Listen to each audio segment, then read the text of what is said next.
But the whole love got more eyes on me. Give a damn what they talk about, got soldiers ride with me. They know I'm lethal, got my reason. Said I was gonna get it, yeah. They ain't gonna see it, they ain't gonna believe it. Can't stop, I came now. Hold on, let me get the breakdown. Train it going like a king now. I'm about to live my life shine. Piped up to the pipe down. These niggas selling pipe dream. Baby girl, sweet ice cream, and I need you. Better believe. Sit back, look at my cheek. Why you take money to me? Competition ain't free. I'm about to take it to the king. They gon' get stars to press. Feel the stars to press. See nigga ready, and I'm not impressed. I have them holding chest. Like yeah, I'm hard to text. You know I'm hard to text. I know that they see, but they don't believe. Girls got so many sheets. 144, just to compete. We at the peak, you better believe. Fuck BD, I'm BD. Drop a line up, like a bomb. The bed would fall out. One way solid, what you talking about? Me and my nigga better ball out. These little niggas better bow out. Tell the ring, go to the fall out. I'm on the job, I can't call out. I'm in the ring, I'm with it all now. Don't give a damn about the check, break a little nigga, you don't fight, lose it, day. Look, I got moves in play. You can even move, you can get moved away. Choose your face, don't be these fools, they fake. They got that card to play, nigga, they hard to play. You get down today, like the weather trying to throw the hard way. Nigga, wait out of your league, please believe. So they gon' laugh, got more eyes on me. Give a damn what they talk about, got soldiers around with me. They know I'm legal, I got my reason. That won't get it, yeah. No, they gon' see, they ain't gon' believe that. Sit with it, now you know that. Fuck the world, I can't go back. Ain't no coward, I don't know that. Bitch, I'd rather take a toe tap. Run it up, you know I'm good to go. Run my bar, you know I'm good to go. You won't smoke, never bitch, nigga in my bedroom doing the Tootsie Roll. Big dog, these I'm trying. This my time, way out of line, way out of bounds. All you ain't know is the line. Then I'm gonna flow with the vibe. I know it's gonna be stressed. I know it's gonna be pressure. Gotta stay focused. It's a good word of the girl. I should be a soldier. You should be my loaded. The fear that I control the spirit, sick over me, holding me high with it. Believe me, so when it goes on my shoulder, and I see my soldiers in me, no flex. Keep me in the face. Keep me in the rhythm. Fucking it, I don't feel out. Fucking God, I don't feel out. Cut it down by the killer way. Hold up, let me catch the rhythm. Okay, I got it already. He crossed the line, he gon' regret it. No high rock, I rock it steady. Hope he keep it going steady. You better believe. I'm found on west side, it ain't hard to test. Get out as hard as heck. Nigga gon' raise the nigga, better watch yourself. I'm getting his best work. Taking them blue faces, they gon' bounce on that. And now it's too hard to test. Yeah, when they gotta guard yourself. You know I keep it in, try to come give me a squeeze. You better believe. So they gon' laugh, got more eyes on me. Give a damn what they talk about, got soldiers ride with me. They know I'm legal, I got my reason. That won't get it, yeah. No, they gon' see, they ain't gon' believe that.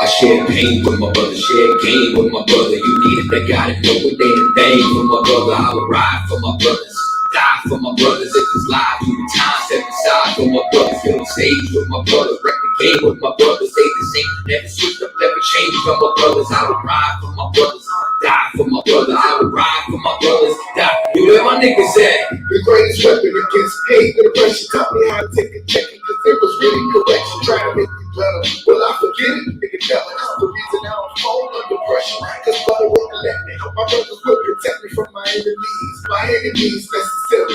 So when the iron starts to sharpen the steel, let's keep it real. Who gon' beat you if you ain't had a decent meal? Now I remember, learning who people is from this Puerto Rican kid who love me more than my own people did. And it's been a struggle. Somehow I ran into another that taught me who did the will of the Father. That was my brother. As we continue to struggle, we gon' do it together. I guess that's what they mean. My niggas special. Another level, we don't take it too.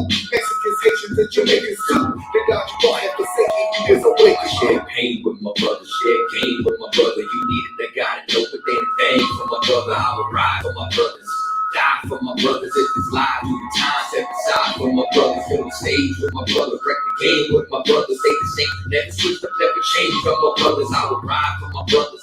Die for my brothers. I will ride for my brothers. Die. You where my niggas at? That before the shine. I learned this shit from your Hana. So fuck the little problems you got with your baby mama. Any child the trauma or any eviction drama. Gird up thy loins, my nigga, and grab your armor. It's a war zone, a man for all seasons. Peep the wardrobe, never speaking subliminals. Nigga, there ain't no Morse code. All my niggas is diligent. All my niggas is militant. All my niggas is radical. All my niggas fanatical. Well trained and tactical. Universally practical. Moving like we're mechanical. Never taking sabbaticals. Every word is factual. Killing this shit so casual. Do this for my sheep, George, Jerusalem, the capital. If I ever lose my nerve or start to doubt, I pray my tongue cleaves up to the roof of my mouth. Let my hand lose its cunning, I can't win in the bout. I'm one west to the death of when them chariots out. I share pain with my brother, share gain with my brother. You need it, I got it, liquidate a thing for my brother. I would ride for my brothers, die for my brothers. If it's live, do the time, step aside for my brothers. Fill the stage with my brothers, wreck the game with my brothers. They the same, never switch up, never change from my brothers. I would ride for my brothers.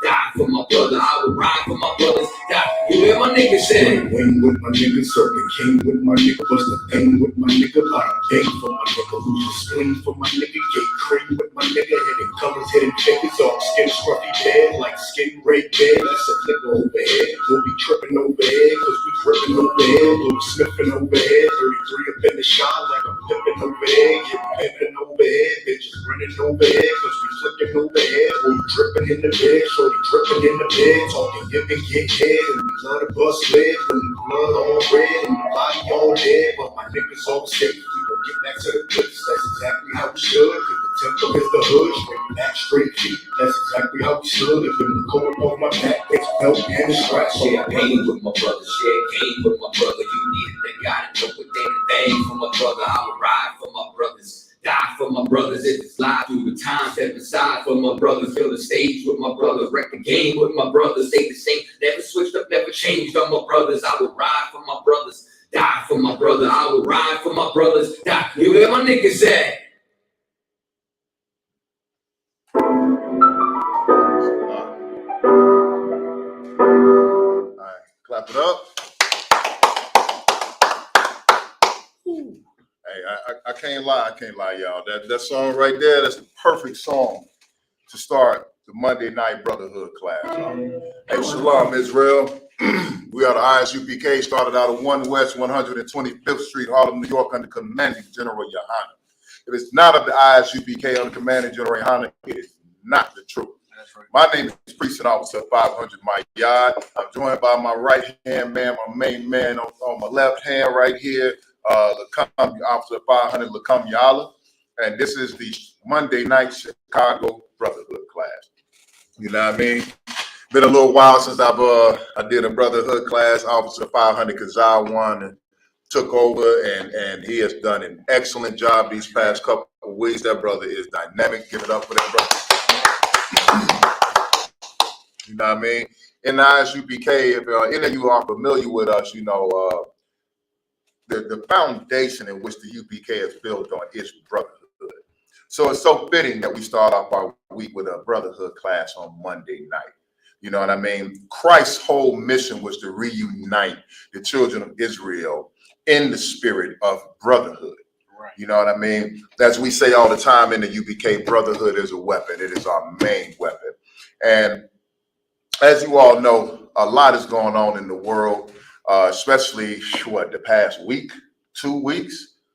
It's like good night. You can't make the stuff up that happens. You know what I mean? Within the course of a week or two in this wicked world that we live in. You know what I mean? What we're gonna do tonight, though, is we're gonna get right into my subject. You know, as you see by the title of the class, it's least thy brotherhood should exceed that of the supremacists and the heathens. Right. One of the main problems that we have inside of the Black, Hispanic, and Native American community is the lack of brotherhood. If we had more brotherhood, 95% of the things wrong in our community would stop. That's right. Crime, 95% of crime would go down. 95% of single mothers would decrease. That's right. 95% of abortions, no, I'm sorry, Slovakia, 100% of abortions would decrease. Right. You know what I mean? We wouldn't have the petty things going on. We wouldn't have the rape, robbery, and murder going on. We wouldn't be killing ourselves. We wouldn't let our oppressors come into our neighborhoods and shoot up our grocery stores and kill our mothers and our grandmothers and our grandfathers and our aunties, as we'll have like what happened in inside of Buffalo, New York. And we're going to touch on that tonight. But that grocery store shooting, real quick, is a lesson to us. It should be a lesson. Now, the grocery store shooting isn't the only thing that happened that week. You know what I mean? Also, Lakam Yala is going to bring out a heavy article about another shooting that transpired, but the grocery store shooting kind of overshadowed that. You know what I mean? And the reason being because it was you, right, Judah. It was you, black man and black woman, who got shot down. They're going to parade your death all over the media. That's right. If you could, Baba Gashad, give me that dead bodies. You know what I mean? You have to understand, the article that Lakam's going to bring out is there was also another mass shooting the same week as the Buffalo shooting, but it was inside a church. It was in a Taiwanese church. You know what I mean? And they mentioned it. They brought it up. You know, they told you a little bit about it, but then they went right back to the Buffalo shooting. Right. Want to know why? Because blacks, Hispanics, and Native Americans, especially you black men and black women, you are America's #1 commodity. You are good for ratings. That's right. Okay? Your death, your demise, your wretchedness, your crime, your desolation is great for ratings in America, and ratings equal money. Right. Equal dollars. You are the greatest commodity that this world has ever seen. And they profit off of everything from your birth to your death and everything in between. Now, the reason that all these other mass shootings, there were several mass shootings around the country. The reason why these other ones did not get any pub is because the Most High is such a master artist. You know what I mean? Like, he mapped out our whole existence in this country before thousands of years before we ever came over here. Right. Before anyone ever knew what an America was. Before anybody ever saw a red, white, and blue flag. You know what I mean? Before Edomites started calling themselves white. The Most High knew what would happen to us in this country. And this scripture right here lets you know why the shooting in Buffalo overshadowed every other mass shooting that happened inside of this country. Read. The book of Revelation, chapter 11, verse 8. Read. And their dead bodies. And what? And their dead bodies. And their what? And their dead bodies. When he says their dead bodies, that scripture, the Lord is talking about you, black man. Right. You, black woman. Hispanic man, Hispanic woman, Native American man, woman, and child. When our people get killed, this is what happens with our dead bodies. Read. Shall lie in the streets. Shall what? Shall lie in the streets. Your dead body is on display for the world to see. Right. That streets that they're talking about is literal and figurative. Right. Mike Brown literally laid in the street for hours. Right. Trayvon Martin literally laid in the street for hours. George Floyd for hours. Raquan McDonald for hours. Right. Unnecessarily being on display. When the brother gets shot down in the hood, the police come there, they tape around this crime scene, the ambulance is there, the paramedics is there, they throw a sheet over the body and it lays there. Right. It lays there until it is cold and stiff. And then they'll parade you around on the news so the world can see your destruction. Right. So the world can see your degradation, so the world can hear your mama wailing over you, can see the pain that is caused from your death. Any more on that? Read. Of that great city. That what? That great city. When it's talking about that great city, where do you think it's not? It is a city. It's in every city across the world, every city across America. New York is a great city. I'm sorry. Inside of that what? inside of that great city, New York, that great city, Chicago, that great city, LA, that great city, DC, that great city, Boston, that great city, Memphis, that great city, Greenville, that Jackson, great city, name a spot, Charlotte, that great city, Little Rock, that great city, Gary. that great city, I can go on and on and on and on, and Houston, that great city, Dallas, that great city, San Antonio, that great city, San Francisco, that great city. everywhere that you are inside of this country. When it's talking of, you can pick a city. All of these major metropolitan cities, Right. your bodies lay on display in those cities for everyone to see.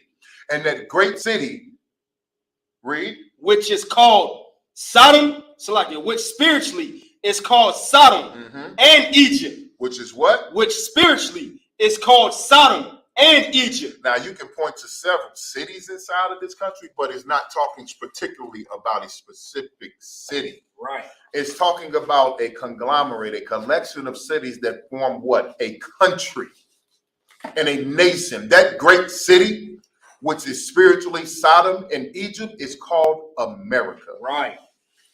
America.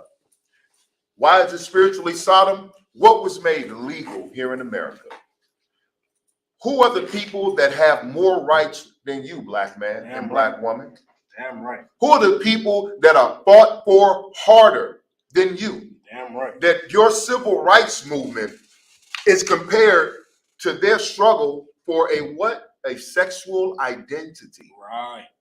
Your fight for decency and humanity and to be looked at as more than 3/4 of a man, to be able to have the right to walk down the street and live and breathe and not be shot down by the police, not be racially profiled, not be thrown in jail in unproportionate amounts, not to have Planned Parenthood in your community, right, is not more important than the rights of a sodomite to be recognized as a sodomite and to be able to have sex with whoever they want to. Go ahead. If I could, what you saying is so heavy, because there was a time, which we still in the time, they're comparing what we went through as slaves and the civil rights movement, right, to their struggle of not wanting to be what the Lord created them to be. Right. They're comparing the civil rights movement to somebody looking down on them because they choose to be gay. Right. As if we chose the skin color that we own. As if we chose to come here and be slaves for over 400 years. Right. They're choosing, and this is the disrespect that they give to us. And our women love it. They're friends with them. They incorporate them into all their communities, and they not understanding that these same gay men are trying to replace them. Exactly. So exactly. And no, so what you hit it right on the head. Count What the brother bringing out is so heavy, because that's one thing. It used to just be our sisters. Right. It used to just be the black women and the Hispanic women telling black and Hispanic men, hey, don't be that way. Right. Leave him alone. Don't judge him.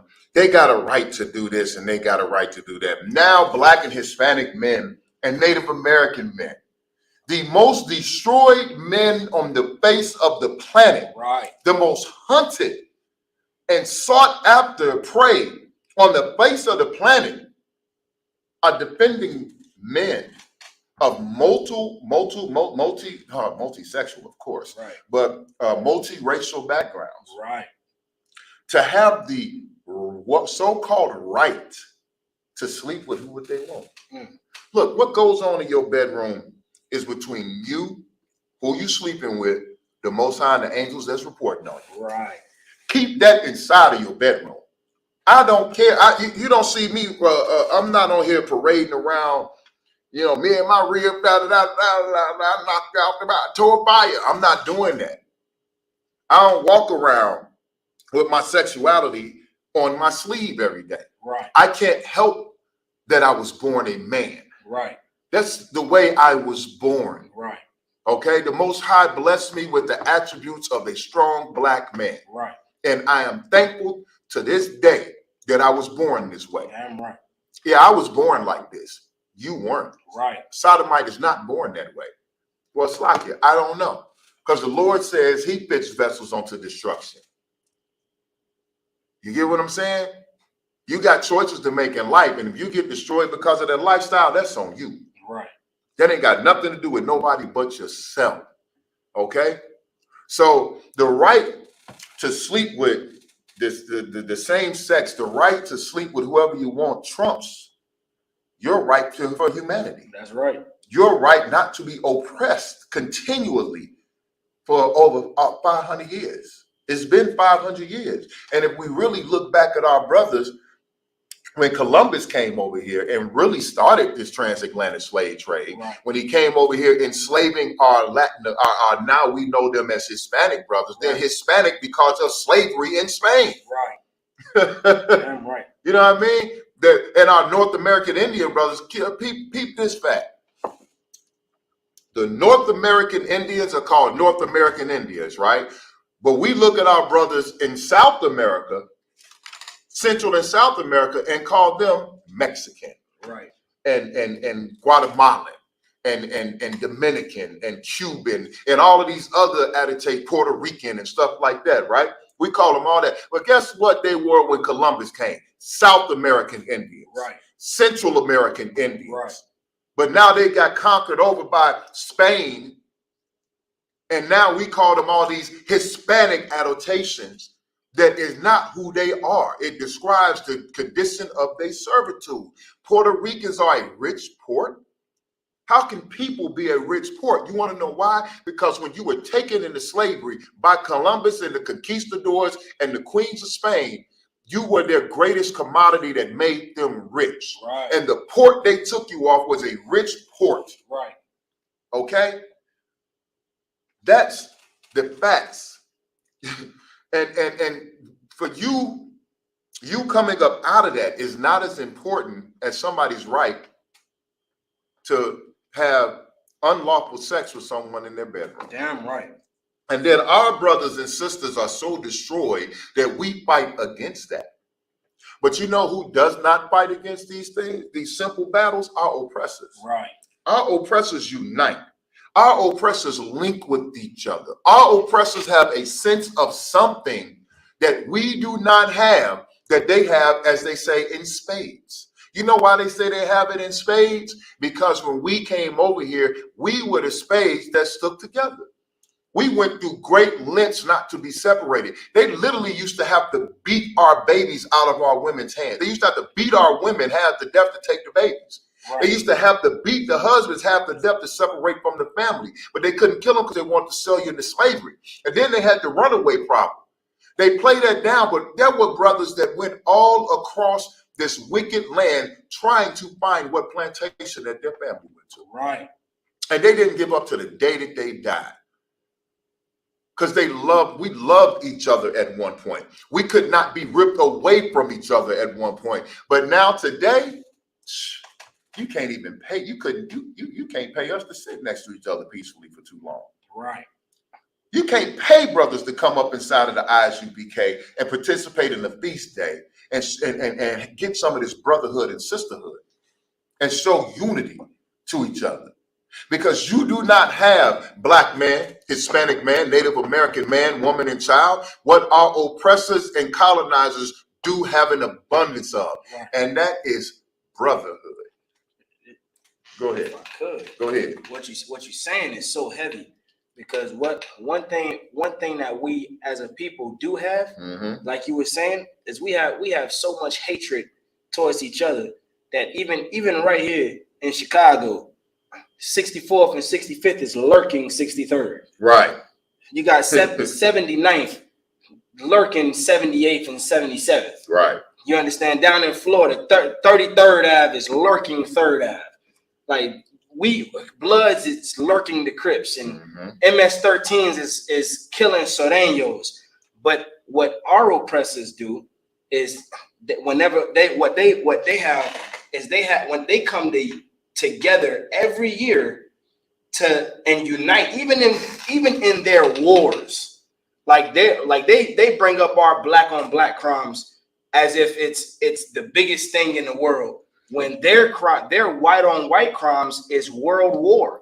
Right. But even in their wars, what they do have is enough unity to figure out how to keep the niggas in slavery. Damn right. They have enough unity to figure out how to keep the spics and the savages in slavery, right, and under their control, because they understand one thing that our people don't understand, is that if you have the Lord's people under your control, you run the world.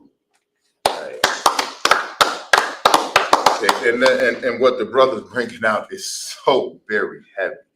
If you can control the greatest people on this earth and subjugate them and make them your slaves and your servants, you control the world, because you have the world's greatest commodity. You know what I mean? The Lord said, I'm paraphrasing, the Lord said that they have taken away his fine things, his gold and his silver.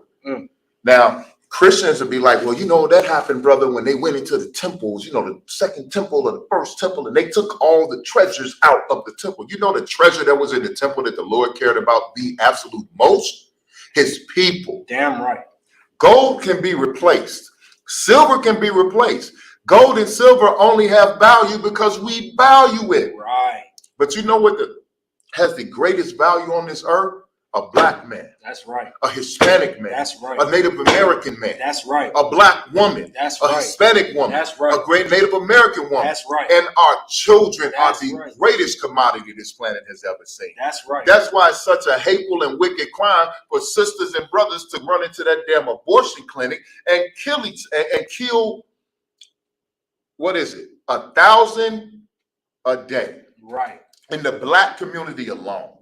Because you don't love your brother. You don't love that little brother and that little sister that's inside that womb unborn. Right. You hate them. You love working for our oppressors more than you love building your nation and saving your child's life. Right. You love going out here enslaving and making our oppressors rich more than you care about the life that's budding inside of you, that's a part of you, that'll help build our nation up. You never know. The next greatest leader black people have ever seen could be developing in your womb. Right. And you're going to go and kill him on the damn table. You're going to go lay on the damn table, open your legs, and let some goddamn Edomites pull that leader out of you and destroy our chances for freedom and equality. Right. Go ahead. But Black Lives Matter. But Black Lives Matter. That's why that movement is so goddamn hypocritical. Right. Because a Black Life Matter only when one of our lives is taken down by gun violence to a so-called white man. Right. Our life don't matter when we killing each other. Our life don't matter when our women is going into the abortion clinics and killing that little black baby. Right. Or that little Hispanic or Native Indian baby. Right. That it don't matter then, but once the baby is out the womb and it's shot down by our oppressors, all of a sudden it matters. How about let's let our lives matter so much that we won't kill none of us, no matter what. You know what? It's like, if I could. Black lives only matter if in entertainment and death. That's it. Because let's just be for real. Black lives matter to the NBA. Right. Black lives matter to the NFL. Right. Black lives now matter to the tennis league. Right. To the hockey league. To the baseball league. Black lives matter to the wild world of sports. Right. Black lives matter to Hollywood. Black lives matter to the music industry. Right. But you know what black lives do not matter? Inside of a black woman's womb. Damn right. Inside of the black community. Inside of the black household. Inside of your mind. And in your spirit. Black lives don't matter because you hate black people. You hate yourselves. So in that, you hate your brothers. Right. If I could, give me Deuteronomy 28. You know what I mean? Let's get that curse. See, we have to realize this condition right here is structured by our oppressors, masterfully put together. The scriptures say they've taken crafty counsel. They do that crafty counsel every year. So lock it. every month. You think the meetings in City Hall, them closed door meetings, are really about redevelopment in the city? Yeah, redeveloping you out of the city, and the ones in the suburbs, our oppressors in the suburbs, into the city. Right. That's what that's about. They take crafty count. Part of that redevelopment, Shalaki, is putting guns and dope in your community to lower the property value, and Shalaki, and also to get you out of there. Right. If they can't buy you out, they're gonna burn you out. If they can't burn you out, they're gonna beat you out. If they can't beat you out, they're gonna kill you out. And that's been since what, the 70s? That's been since the 50s, 60s, and 70s. Ain't nothing changed. Commander General Yohana made an excellent point. Cap Marquardt, me and Cap was talking earlier today. And I'm paraphrasing, but he said, you know what? A black alderman is useless. A black congressman is useless. A black mayor, a black senator, a black council person, a black president is useless to black people. You want to know why? Because it don't make a damn difference. Show me where show me where they've made a difference. How have they made a difference? They have not made a difference. Want to know why? And you can point, well, my alderman got the potholes fixed in my street, my y'all. Oh, my alderman helped us build this rec center. My alderman did this, or my congressman did this. My congressman, blah, blah, blah, blah, blah. Everything that your alderman or your congressman did benefited America. It benefited your neighborhood for a short term because it's going to help the new residents of your neighborhood. Because a lot of you talking about what your congressman did to benefit you ain't even staying in the neighborhood that you bragging about. Right. Okay? Let's just be for real. It's for them. They serve their masters. Right. Regardless of whatever ambitions or goals they have when they go into office, once they get in that office, they got to play ball just like the rest of them. That's right. They're a part of the system now. And when you're a part of the system, you have to be a cog that keeps the system rolling. You got to be a wire. You got to be a connector. You got to be a plug. You got to be a cog, a nut, a screw, a bolt, whatever. Because now you're a part of the machine, and it's up to you to keep the machine working, or they're either going to kill you out of office or replace you in that office. Period, point blank. And if you think I'm lying, look at history. Look at how many politicians have died in office. Look how many politicians while in office have died of mysterious car accidents or gunshots or robberies, muggings, things like that. You think you're going to go in there and make a change? You're out of your mind. Right. The beast runs how the beast runs. Period, point blank. You know what I mean? And the sad thing about it is we keep putting our hope inside of a system that has no hope for us. And we keep hating each other because of this scripture right here. Let me get back to I'm digressing a little bit. I do want to bring this scripture out, if you could. The book of Deuteronomy, chapter 28, verse 54. Read. So that the man that is tender among you. So that the man that is tender among you. Now, that tender doesn't mean that he's a homosexual. Right. That tender don't mean that the brother's soft. Now, it can mean the brother's soft. It can mean the brother's emotional. But it also can mean that this brother normally, naturally, his instincts is to not harm a fly. He would not hurt his brother. Right. He would not hurt his family. The brother that wants to, as a kid, every kid is what they say tender. When you're a tender little child, you're a tender baby. You're a tender young man or a tender young lady. Okay? When you're a kid, you look at your mom and your dad and your brothers and your sisters, your friends, your neighbors, your community, and you love everybody. Right. You love everybody around you. Everyone that looks like you, when you're a child, you got an affinity for them. Right. All of us walk past little kids and they look at us like, you know what I mean? They have an admiration because you look like them, and it's a marvelous thing to see somebody that looks like you. Right. You automatically have a kinship towards them. Something in your spirit makes you gravitate towards them. But because our forefathers decided to follow out the heathen nations and heathen traditions and customs and worship other gods and do the things that the Most High told them not to do, and because we continue to do them to this day, this is what happens. Read. And very delicate. And very what? And very delicate. As I said, wouldn't harm, love everybody, wouldn't harm a fly. You know what I mean?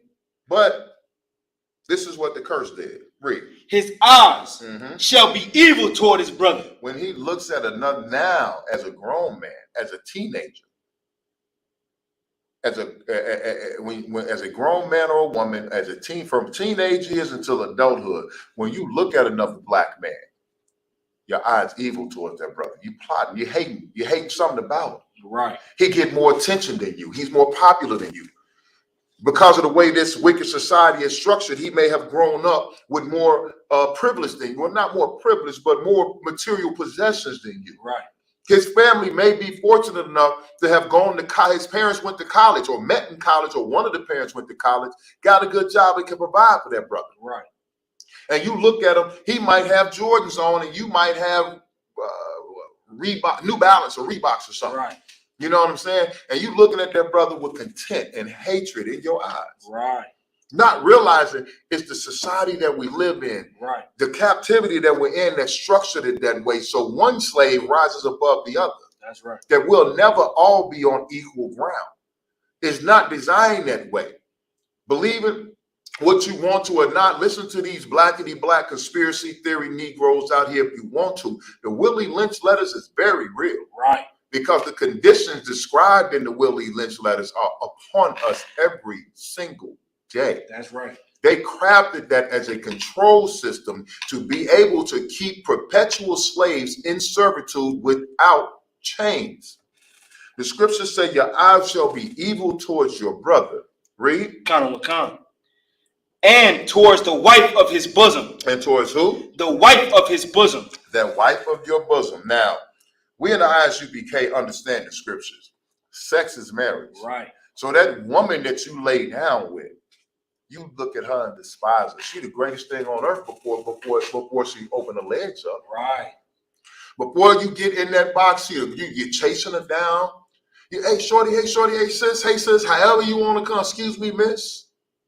You know what I mean? However you want to come at her. She the greatest thing on earth. Then when you lay down with her, right, that interest start waning. Oh, that B ain't S. You know what I mean? All of a sudden, she's Salakia, she's a bitch now, right? Right. All of a sudden, she ain't crap. All of a sudden, oh man, she ain't on nothing. She ain't about nothing, man. She like da. You the one laid down with her, right? You chased that sister down as hard as you could to get between them legs. You got between them legs a couple times. Now you lost interest in her. Now you want to throw her to the side. Right. Now because your eye is evil towards the wife of your bosom, the woman that you lay with. Oh, Lord forbid she get pregnant. Then she really ain't nothing.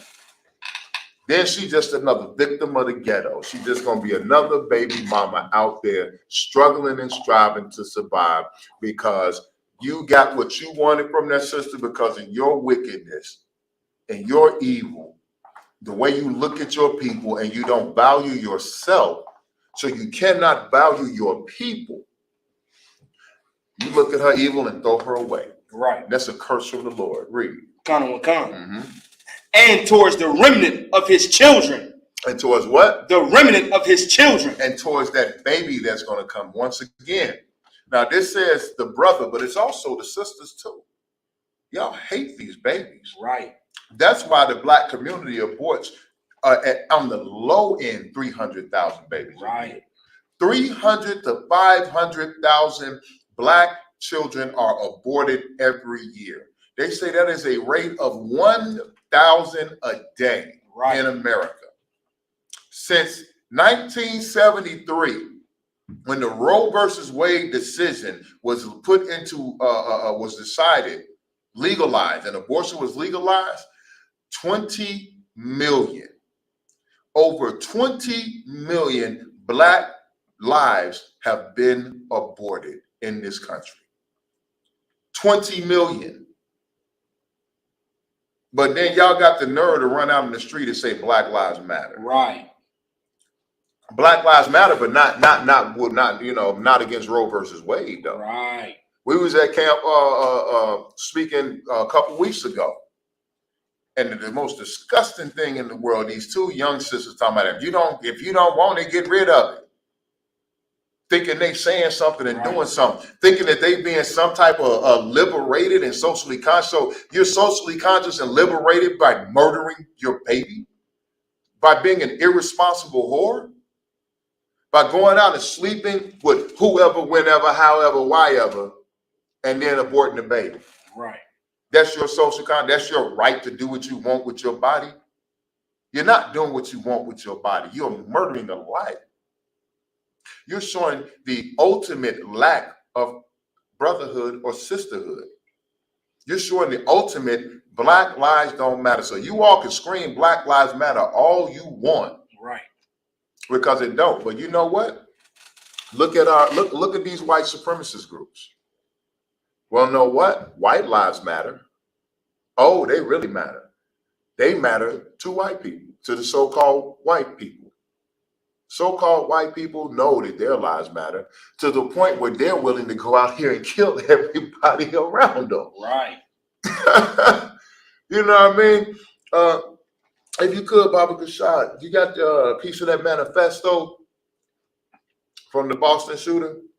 You see, that's why I titled this class what I titled it. See, your brotherhood, Black man, Hispanic man, Native man, has to exceed that of the white supremacists, has to exceed that of the heathens, of these different races. They love themselves and each other so much that they do everything they can to keep you oppressed. They do everything they can to keep you downtrodden because they know that if you rise, they have to fall. They want this kingdom to stay forever. And if you rise up, their kingdom, according to the scriptures, when you raise up, their kingdom is done. They're not ready to give up rulership. They're not ready to let go of their kingdom. Right. They're not ready to get to be knocked down to the bottom. You know what I mean? Yeah, Mariah just say 800 to 1 to 800 abortions a day, according to what the brother looked up. And I've seen other statistics that say 1,000 a day as far as abortions. It's because brotherhood doesn't matter to you. You know what I mean? While the brother looks up, I texted to you. Come. I will give the one where the question and answer went.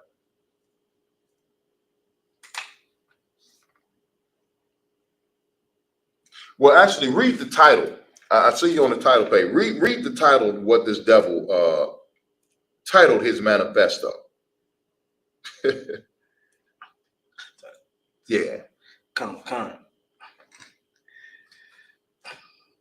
You wait for a signal. You what? You wait for a signal. He's talking to his people. He said, you wait for a signal, read. While your people wait for you. While your people wait for you. That's how much he loved his people. He said, y'all sitting back, he chastising his people from the door. You waiting for a signal while your people are waiting for you. Right. You're waiting for a signal to take action while your people are waiting for you to take action. That's what he's saying to his people. That's what he's saying to his people. Like, what's wrong with y'all? Wake up. It's time. Let's do this. You know what I mean? He's saying, let's get to action. Right. Okay, let me see where I want you to go on here.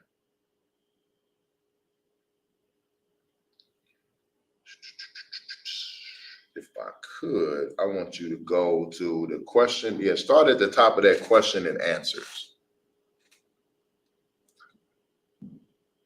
You know what I mean? This man loves his people so much. Edomites love their people so much that they go out and commit mass murder. That devil went into that supermarket to kill as many black people as he could, and then was going to kill himself. And in his manifesto, he said to be a martyr. Right. He wanted to die to be a martyr for their cause, to wake other so-called white people up so that they could go out and commit mass murder. Right. So they can go out and kill blacks and Hispanics at an increased rate to get rid of us. If you could, Baba Gashar. Khan. Question. What do you want? Answer. We must ensure the existence of our people and the future for white children. And the what? And the future for white children. He said they must ensure the existence of their people in the future for white children. That's how much he loves his race. That's how much brotherhood that he shows for his people, that he's willing to go out there and kill and die for his people. While what do? You're just willing to go out there and kill your people because you consider them the ops. Right. Because you want to sell our oppressors drugs. You want to go out here and kill. Because you want to wear our oppressor's name on your body somewhere. Because you want to wear racist Gucci, who already told us how he felt about the black people. Because you want to wear Prada. Because you want to wear have Balenciaga. You know what I mean? Because you want to have get your woman a Birkin bag. Right. You know what I mean? All of these material things mean more to you than your brother and your sister. If you could, Baba Gashad, go up to the top which says, why did you decide to carry out the attack? Kind. Anytime you're ready. Why did you decide to carry out the attack? Answer. To show the replacers. The who? The replacers. See, this cat believes in what white supremacy calls replacement theory, which is actually replacement prophecy. I'm just going to let you know. You know what I mean? Right. He has a right to believe in that because it's going to happen. It don't matter what they do. It's going to happen. The Most High said it's going to happen. They will be replaced in this earth. They will be replaced by us as the top leaders of this planet, as the rulers of this planet, and they will eventually be wiped off of the face of the earth. Right. They're fighting it now. They can keep on fighting it as long and as hard as they want to, but they cannot stop it from happening. So instead of calling us niggers, he's calling us replacers. Read. That as long as white man lives. As what? As long as white man lives. Our land will never be theirs. As long as the white man lives, their land would never be ours. Well, I'm going to tell you something, so-called white people. You can have this land. Right. This is yours. Right. You know what I mean? We don't want your land. Right. We want our land. Right. We want our own land. Right. All right? We don't care about America. Because you know what? The men of the Isupk, the priests and prophets of the Lord, know that America will be destroyed. That's right. That this will be the pit of fire. It's going to be burned to the ground and not fit for not even an insect to inhabit anymore. So you can have your land. We don't want it. Matter of fact, we want to get up out of here. Right. If I could, go ahead. What you're saying is so heavy because there's been countless times already that we tried to leave. And they stopped us because they know that this land can't function without us. But they wanted if I could, that goes to show the children that serve over that. It's like the children that rule over top of us. The scripture clearly says that children are their oppressors. The scripture says that I've seen servants on horses. That's right. And I've seen kings princes walking on the ground as servants. The princes are the children of Israel, blacks, Hispanics, and Native Indians. That's right. And our oppressor, the so-called white man, the devil on the earth, that's right. He clearly said it. He said it right here that this land will never be ours because it belongs to them. Right. But who built this land up? Exactly. We was their servants. Us being princes, we carried them on horses for over 400 years. Right. And what'll make America great again is if we go back to that state and carrying them on horses again. And that's what the brother bringing out is so very heavy because that is the greatness that Donald Trump wanted. Right. When he first started coming out, when he was campaigning, a sister came and interrupted his campaign, and this old Edomite sucker punched the sister. Right. While they was carrying her out. And Donald Trump said, if this was the old days, back in the old days, we would have took him in the back and showed him what was what. I'm paraphrasing what he said, but that's right. That's what he said. Right. If this was the old time, if this was when America was great, that sister and that brother that came and interrupted his campaign speech, his campaign trail, interrupted that rally, oh, they'd have took him in the back and showed him what it was. They'd have had a good old-fashioned raping and lynching. Right. They'd have beat that brother halfway with an inch of his life, raped this woman in front of him. Well, let's be for real, raped him too. That's the part that history overlooks. Right. Okay, a lot of our brothers were raped also. Not just during slavery, but during that civil rights era too. Don't think that all them brothers that were hung and beaten and tortured by crowd, don't think that they were not sexually assaulted. Right. Because they pulled their pants off to cut a man's rod off and castrate a brother. You don't think that the Edomites, being who they are, you don't think they didn't sexually assault their brother? Right. Just because history doesn't say it happened, don't mean that it didn't happen. Right. And I'm telling you, knowing the natural spirit of these people, 9 times out of 10, it did happen. Right. If I could. Go ahead. And what you're saying is so heavy, which is where you get the term picnic from. Because all they did was pick a nigga to do all this atrocious things to kill him. Right. Like they find the nigga that they wanted. And 90% of the time it was the nigga that seemed like he could have been the it nigga for all the slaves to rally behind. Yep. The strong nigga, the strong, and not always the strong physically, but the strong in the mind. Yep. And they take that nigga, they pick that nigga, and they butt break that nigga, they kill that nigga brutally for everybody to see. And now today you have a picnic. Now you have a picnic. Not even knowing what the word comes from. Exactly. Oh, and if you think the brother is wrong about the history, go look in the paper. You can find old news articles where they announced lynchings in the paper. Right.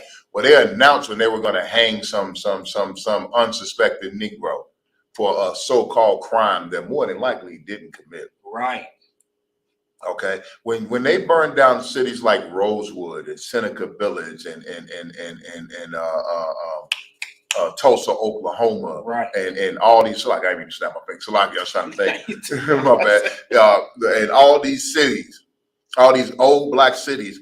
Now we just and another one that it's historic. We've never seen what this place was, but every black movie that wants to establish a black character with a tortured background always talks about Freetown. Right. Freetown was a real place. Right. And Freetown, during the Wild West, got annihilated. Right. To the point where you don't even know where the hell the original Freetown was. Right.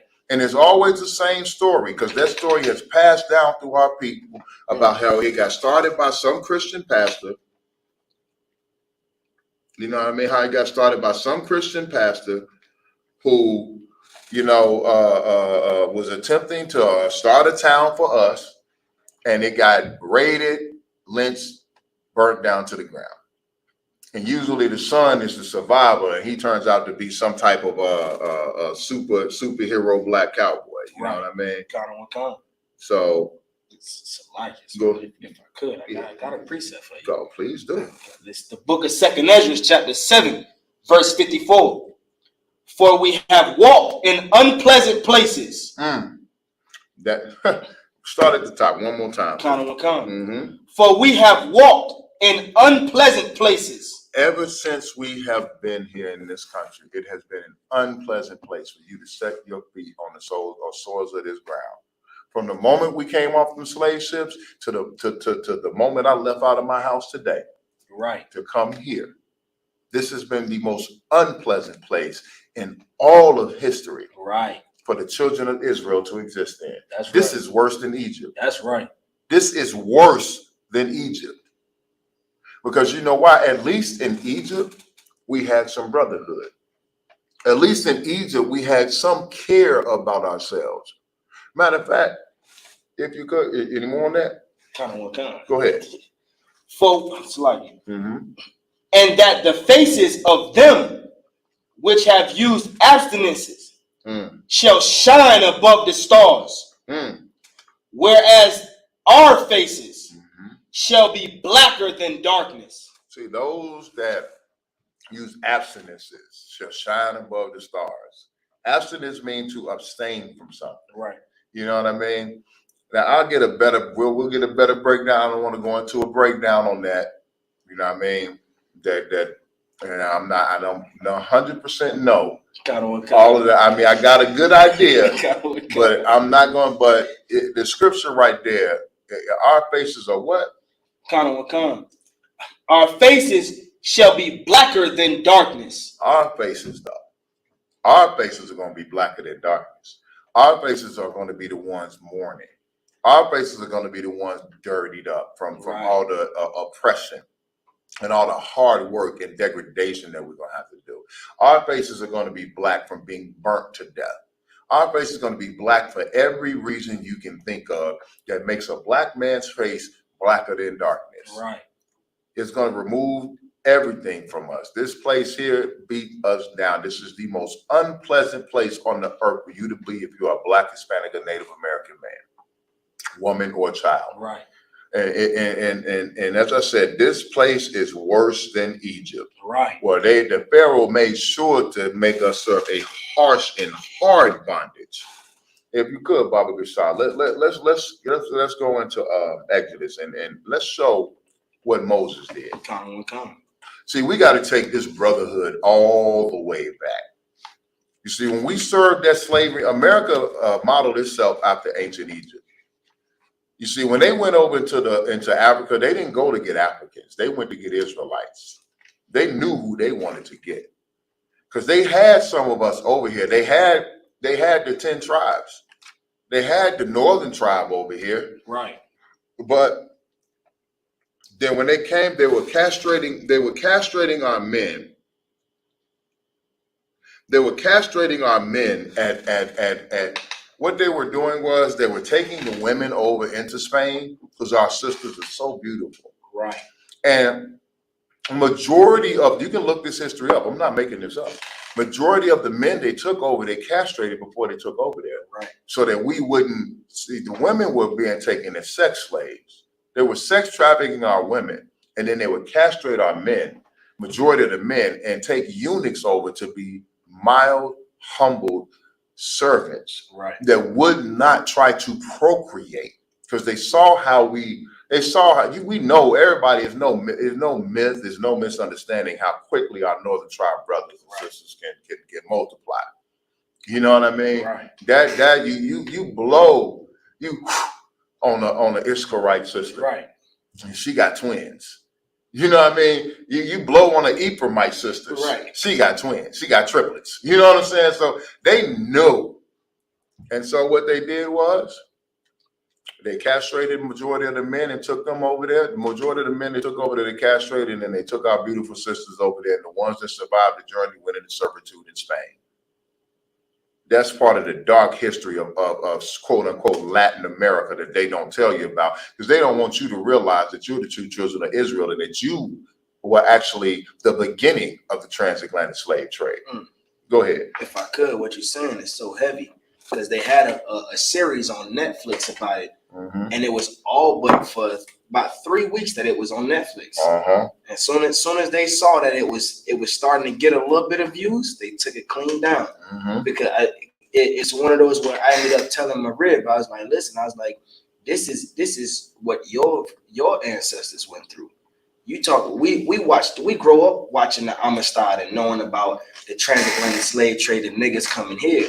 But what they don't teach is the Hispanics, what they went through going to Spain and how they went through the exact same thing, if not a little bit worse than what we went through. Exactly. But as a people, we want to deny them of their birthright and being a part of the 12 tribes of Israel and saying that they got their damn Mexico. That's not their land. Exactly. They went through the same. These are Spanish speaking niggas. That's all they are. That's all they are. That's all they are. You know what I mean? And see, so-called Mexicans having Mexico, quote unquote, it's part of the deception and part of the thing that keeps us separated. Right. Because you got these so-called black-only Israelites that saying, well, they got their own land. Right. Do they? Do they really? They had their own land before Columbus came. Actually, even before Columbus came, you had the Vikings coming over here raiding and killing and pillaging and raping and taking slaves. That's why we're scattered to the four corners. Y'all forget, we forget about the Vikings. Right. Vikings came over here from Norway, from the Norwegian Iceland and all these other little places. When we watched that series Vikings, hey, look, I like Vikings. Right. I'm gonna watch the Vikings Valhalla. Okay. But that new land that they were talking about coming over to was here in America. You know what I mean? And when they found this, oh yeah, they raided. Right. They did all the things that all. So don't think Columbus went out on some blind mission. Number one, they had the records from the Vikings because that's their forefathers. Right. All right. Then they had the main thing that he ever needed that they even showed in that 1492 movie, which was this right here, the Apocrypha. Right. Okay. But back then, you know what it was called? They combined it with this book right here, which was its original form, and it was just called the Bible. All right. They had our records.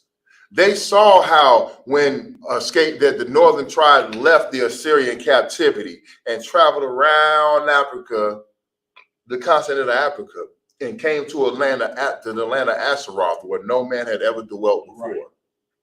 Columbus knew where we were.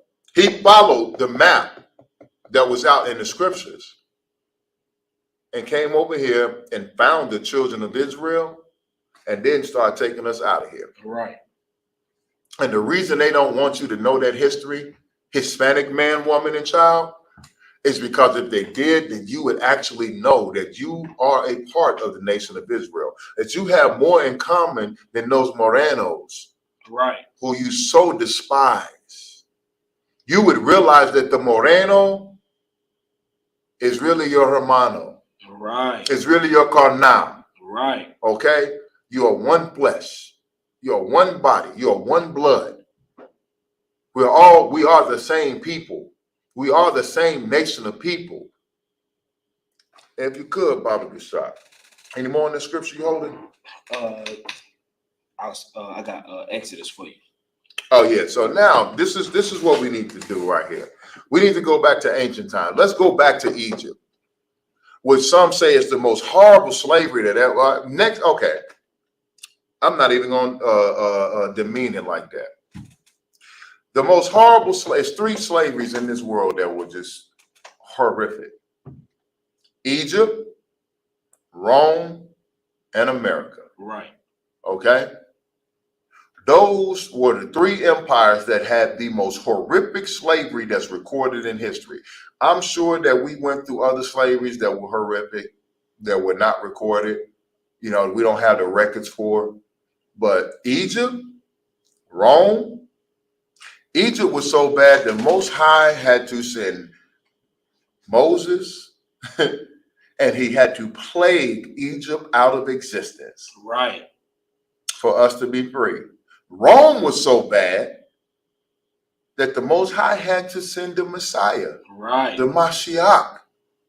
Yahushua Mashiach came, who the world ignorantly calls Jesus Christ, to lead our people and save our people from that captivity. That's how horrible Roman captivity was. People were Hellenized. We weren't allowed to practice our tradition. People were Hellenized just like we've been Americanized. Right. Okay? You had people that had no idea in Rome that they were actually Israelites, that they were Hebrews.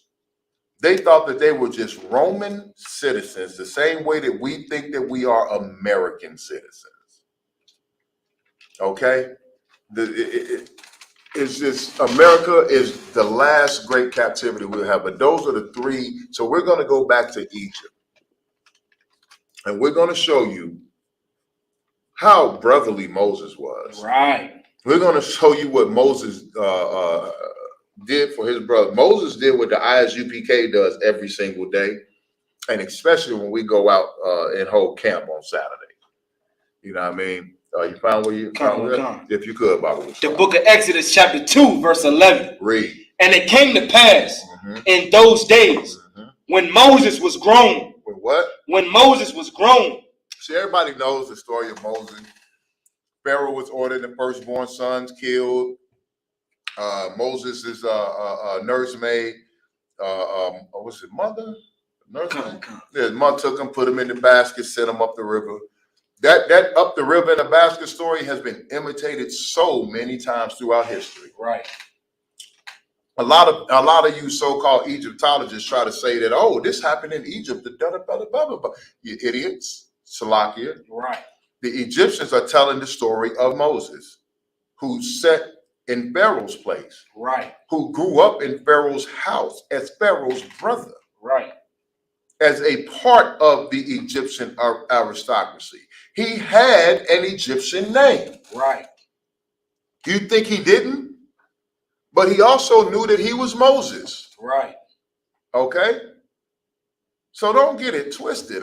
Just because our oppressors don't let us know exactly who he was, exactly which one of the shepherd kings or pharaohs or underbosses, whatever the hell right. that he was up in that wicked kingdom, doesn't mean that it's not true. Doesn't mean that he wasn't. Right. History has shown that he was. The history that you deny. Same scholars that they run to be like, oh, well, this proves Egypt, and that proves Egypt. A lot of them same scholars acknowledge Moses' existence. They'll even say, well, you know what? Moses was such and such. Right. A lot of them, I've seen them come out and say Joseph was Imhotep. Right. Okay? And there's proof. There's archaeological proof that lines up with the biblical scriptures. Right. So miss us with all that nonsense. The men of the UPK are scholars. Damn right. You know what I mean? We know what it is. Just because you all want to deny it, hey, does your unbelief, you know what I mean? And right. Let's continue. When Moses was grown, that he went out into his brethren. Now, Moses grew up in Pharaoh's house his whole entire life from a baby. When Pharaoh's daughter found him floating in that river, you don't think that she didn't try to raise him like a good little Egyptian? Right. You don't think Moses had a good, solid Egyptian raising? Right. He was in Pharaoh's house. You know, that also means Moses was educated. Right. You think that he didn't know how to read and write? You don't think he went to school? Right. Moses was rich. Right. Let's just be for real. Moses was rich. If I could. Go ahead. It got to, I remember sitting in Officer Hadar's class, and he was bringing out the facts about all the stuff about Moses back in Indianapolis. Right. And it got to a point where, you know, how the movies portray Moses, you know what I'm saying, is getting of the Pharaoh at that time wanting to make Moses the next Pharaoh. That was accurate. Yeah, God. Like Moses was beloved by the Pharaoh, or if people don't know who Pharaoh is, the king of Egypt, right, more than the actual son of Pharaoh. Yeah, than his own birth child. Because you know why? Right now, the smartest people in the world are 3 black kids. That's right. These 3 black kids had IQs that double or triple Albert Einstein's. Okay? They have found black children that are smarter than all of the heathens. Right. The greatest minds. Right. Their IQs are through the roof. Right. And they keep finding black children that are smarter than anything ever produced out of a Caucasian American's loins. Right. Greater than anything that ever came out of that Caucasus Mountains comes from us. Right. Want to know why? Because the Lord said we are the salt of the earth. Damn right. We are a separate and holy people unto the Lord our God. We are God's chosen people. Right. He gave us the greatest gifts, physically, right, mentally, right, and especially spiritually. Right. There are no people on this earth that are greater than us. Right. In any of those categories. Hell, you got you got Edomites out here that are professional bodybuilders, and guess what'll happen? Come against myself or Lakam Yala or any other Hebrew Academy graduate, Right. and guess what's going to happen to that big bodybuilding John Cena looking Edomite? He gonna get bent and folded up and sent back home. Damn right. Hurt, and not want to ever again come against a man in the truth. Right. That's what's going to happen to him. Because you know why? The Lord is with us. The Lord is with the men of the ISUPK. Damn right. The Lord is with the Hebrew Academy. Damn and right. the Hebrew Academy graduates. Because the Lord is with our leader, Commanding General Yahan. Damn right. You know what I mean? Don't ever get that twisted. Right. The men that you see before you, the men that you see teaching these classes, the men that you see on the streets, we love our people on an unparalleled level. Right. And because of that love, because the scriptures tell us to love our people the way that we do, the Lord has blessed us with gifts beyond belief. Right. So let's get back to Moses. And it came to pass, the book of Exodus chapter 2 verse 11. And it came to pass in those days when Moses was grown that he went out unto his brethren. Now Moses grew up all that privilege. Hell, Moses had black privilege. Right. All right. Moses had Kemetic privilege. Right. Right. He had that Kemet privilege. Right. He had that Kemetic privilege. Right. All right. He grew up in a Kemetically privileged household. Damn right. All right. Hey, I'm going to coin that. You heard it first right here. All right. What's the day? On Monday, May 23rd, 2022, ISUPK Chicago Monday night Brotherhood class. Right. Kemetic privilege. Right. That's what Moses had. All right.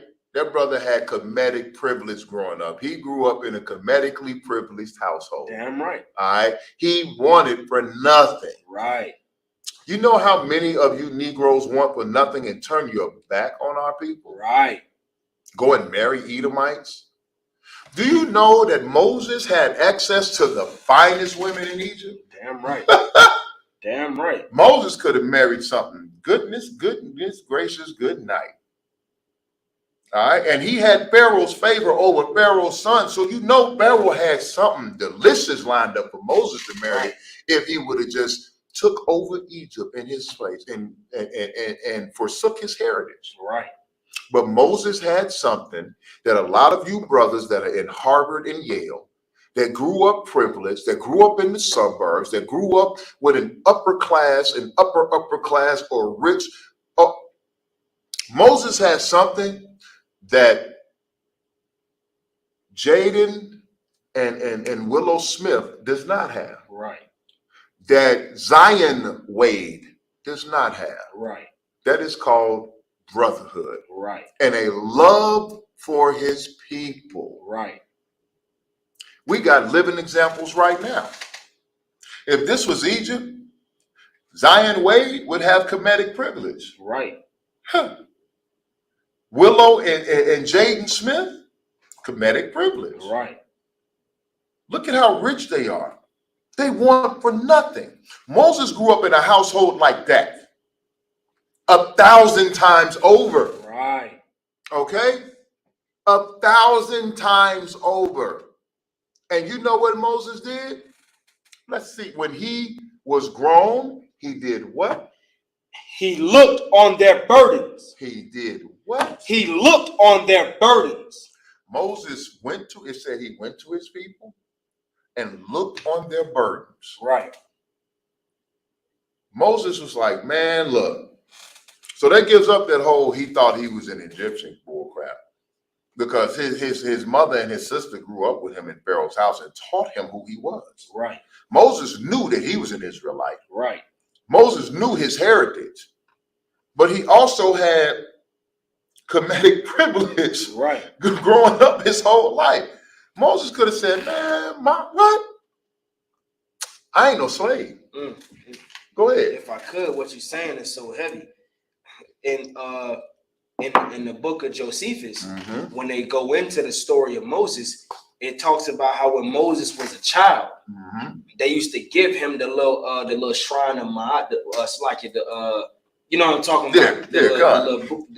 But we'll call it. Go ahead, call it what it is. Call The bullshit at cross. Yeah. The Ankh. Yeah. That garbage. And every time Pharaoh would give it to him, Moses would throw it on the ground and he would step on it. And it was something to where they would get mad, but they wouldn't do anything to him. After getting mad, they'd be, oh, he's just a child. Right. He's just a baby. Let me give it to him again. The next day, they would give it to him. And he'd throw it back on the ground and he'd step on it and play over top of it while the Ankh was underneath his feet. And that's the love that Moses always had towards the Lord and towards his brothers and his sisters that all people growing up don't have. That's right. Damn right, yo. Heavy. Wait, I'm sorry. A lot of them Kemetic cats didn't know that. Right. Well, know why? Because you don't read Josephus. Right. You don't know nothing about history. You don't know nothing about the Bible. You don't know nothing about your own culture, and you know even less about being a brother. Right. Moses, man, look, let's just be real. That one cat, his name starts with a P and ends with an I. Right. The first conscious millionaire. Right. What did he do? Man, look, let's just that cat polite. What did he do? He set out to be the first conscious millionaire, and as soon as that nigga got $1 million, he ran. And what was he doing? He keeping up with the Kardashians. That's right. He schemed and robbed and allegedly, right, his people. I'm just gonna say allegedly, because the court case or whatever, I don't know what happened with that. But allegedly, he schemed and robbed. There's 1 million accusations of against his brother, for hustling his own people to become the first conscious millionaire.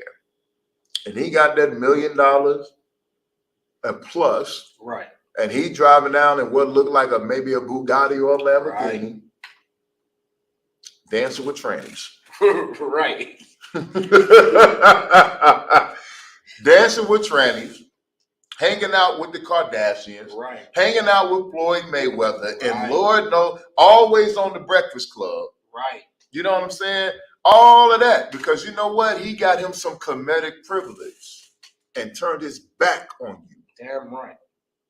All of you Negroes that supported him, what you need to realize is that brother turned his back on you because he has no brotherhood, because his brotherhood does not exceed that of the white supremacists.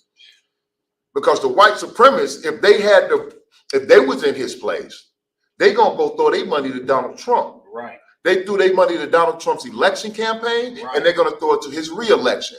They threw that money to Kyle Rittenhouse's defense. They threw that money to George Zimmerman's defense. Okay? Name one. Pantaleo. You know what I mean? They threw that to all these cops that killed Negroes, they threw the money to their defense so they could get off. The ones whose charges got dropped, the ones that are walking the street free right now, or they served a year or two or a couple months, you know why? Because the brotherhood of our oppressors is tremendous. While yours is the meekest and weakest and most shallow and pitiful thing that you ever want to see walking on the face of the earth. Ever. You forgive your oppressors before you forgive your so-called ops, who is your brother. Cal Marquardt brought out a point so heavy. When Dylan Cloud, Rooftop, whatever that Edomite's name is. When Dylan Storm went and shot up that church, not even 2 days later, the relatives of the victims came out talking about, well, we forgive him and we hope for his repentance. You forgave him? Your relatives' bodies were not, the dead bodies were still laying in the streets, as the scriptures just said. Your relatives' bodies were barely cold. They were not even in the ground. Your relatives' body were on ice in the morgue. Some of them still waiting for autopsies. And you Negroes got the nerve and the audacity to parade your dumb Christian self out in front of the world and say that you forgive a man that murdered your people. You are out of your minds. Go ahead. If I could, what you're saying is so goddamn heavy, and the cause of their forgiveness is the Christian pastor. Is the goddamn Christian pastor. That Christian pastor, Salaki. right before, like you Tawab, sir, right before that the family said that, the Christian pastor came out and he was like, it's gonna be a long road of forgiveness. A long road, brother. We gotta forgive.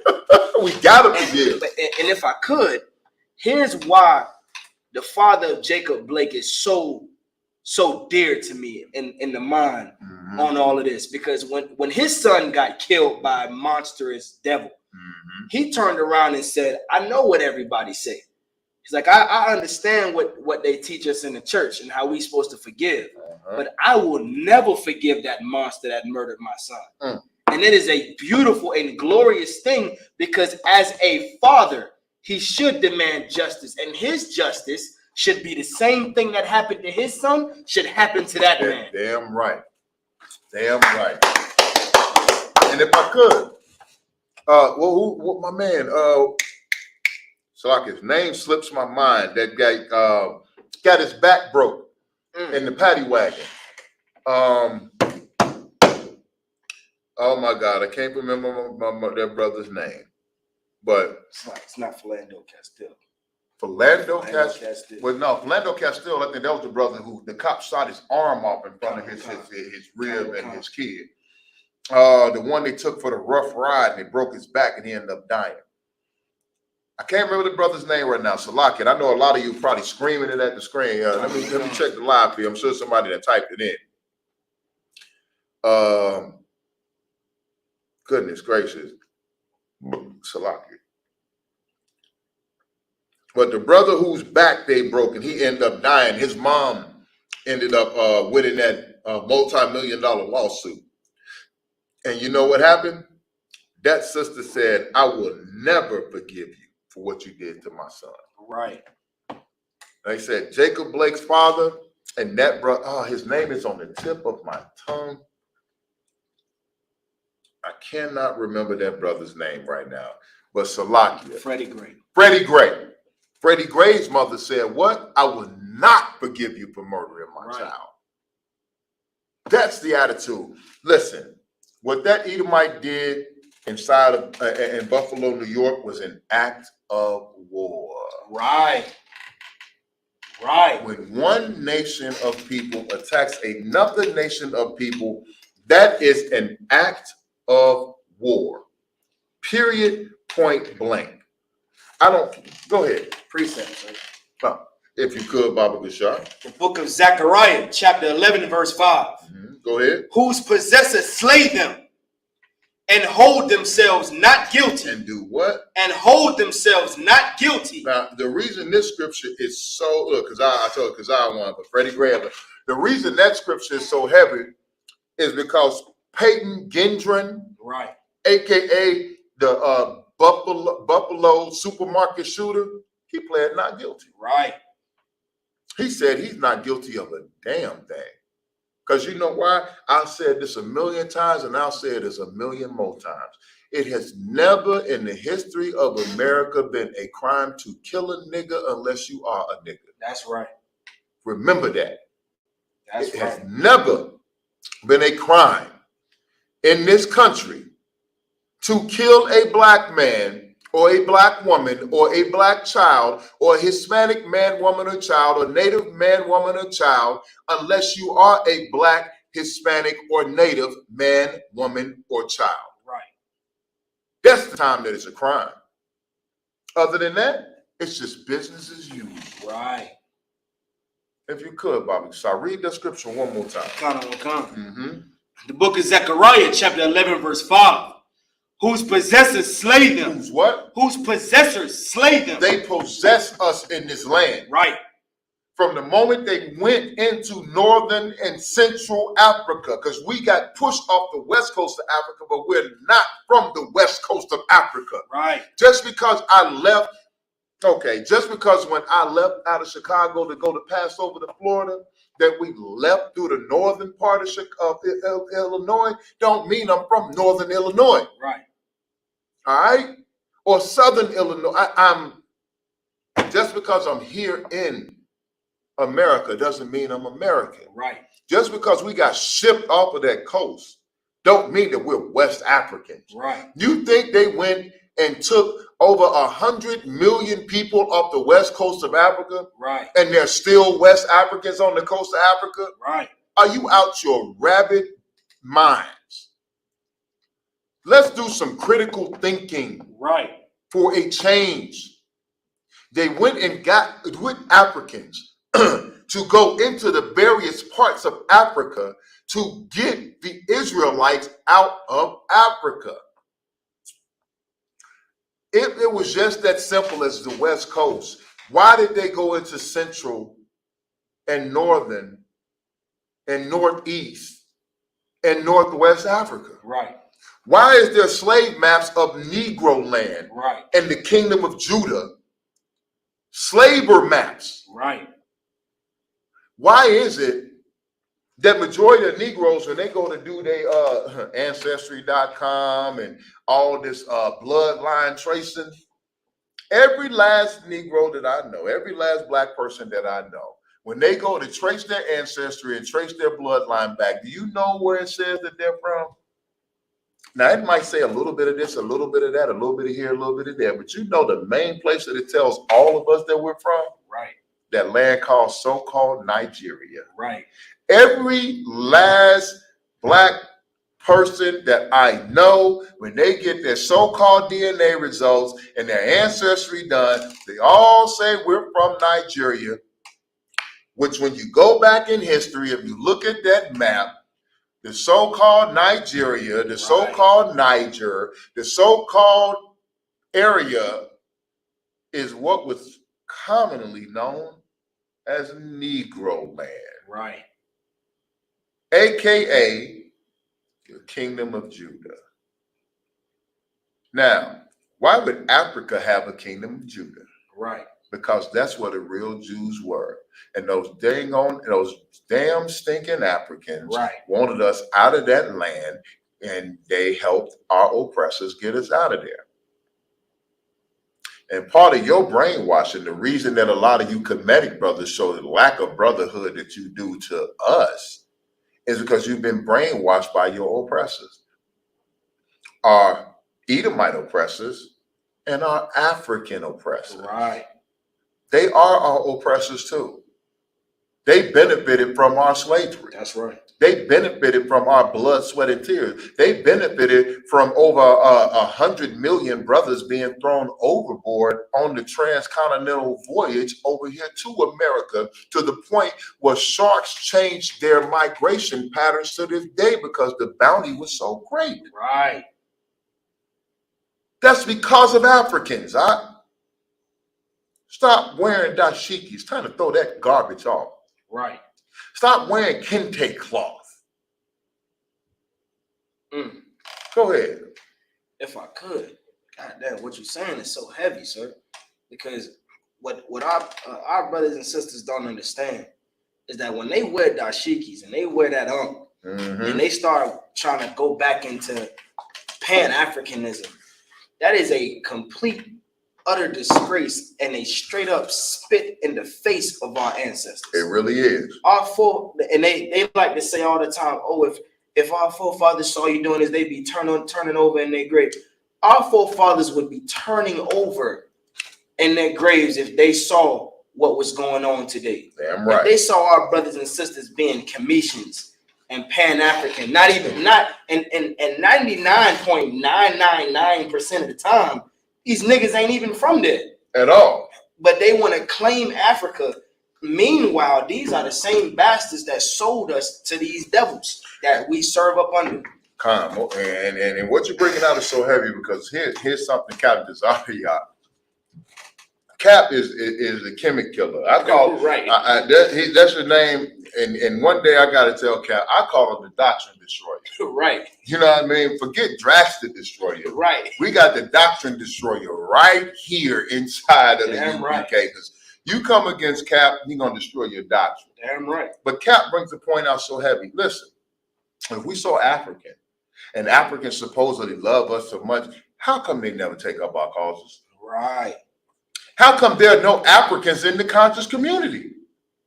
All them conscious community caps are claiming Egyptology and Egypt and Africa and Kemet and all that other crap that they tell, and they putting on these different cultures and they dressing up and they not taking baths so they can be funky. You know what I mean? They're doing all of that. Right. So like, they're doing all of that to be African. And they don't have one single goddamn stinking, musty, funny smelling African in any of their groups. Right. Them Africans don't be at them debates. Them Africans don't be out there when they street speaking. Them Africans don't be supporting them. It's Negroes. Right. Want to know why? Because we support each other for the wrong things. Right. But we cannot come together and support each other for the right things. The right things. It's hard to get brothers and sisters inside of these classes in the ISUPK all around the world. Not just the country, not just in Chicago, not just in New York. Right. Not just in Philly or California or Houston or Texas. Around the world, our brothers in the UK are having trouble getting brothers off the streets and into the classes because you know why? They want to get their peas up, bro. Right. They're concerned about their peas. They want to push that food. You know what I mean? They're trying to push the food, bro. I got to get my peas up. Right. I don't have no time for that, man. That's what they're saying. You can tell I've been watching Top Boy. That's a lie. And shout out to my brothers in the UK. Right. You know what I mean? Y'all have heard about the legend of Shamgar. Let me stop. Shout out to my brother, my Adawan Shamgar. You know what I mean? Y'all don't understand, man. Listen, we go through the same things no matter where we at. Okay? Our brothers in the UK are dealing with the same thing that we dealing with here in Chicago. Damn right. Our brothers in Jamaica are dealing with the same thing that we're dealing with in Philly. Damn right. Our brothers in Haiti are dealing with some unique circumstances. Right. Similar to what we're dealing with in like a LA, Compton, Right. Inglewood, Right. you know what I'm saying? Your Hell's Kitchen, wherever you want to name a bad neighborhood inside of America. And our brothers in Haiti are dealing with similar, but oh my Lord, quite different. Right. Right. But we do have a Haitian school. We do have the Dominican Republic. Right. We do have Mexico. Right. Shout out to the brother Yashikar and their mission to Acuna. Right. So that showed our Mexican brothers that it's something to this black and brown unity. Right. Okay? It's waking our people up. The Lord is making leaps and bounds to unify us. If you could, Bobby Shaw, put the phone up. You know what? Let's continue on with Moses, because we got to get. This is the Brotherhood class, and Moses showed a level of brotherhood that is unknown in the world today. There are not many brothers. What's his name? Chance the Rapper, right? Right. Chance the Rapper got filthy rich here in Chicago.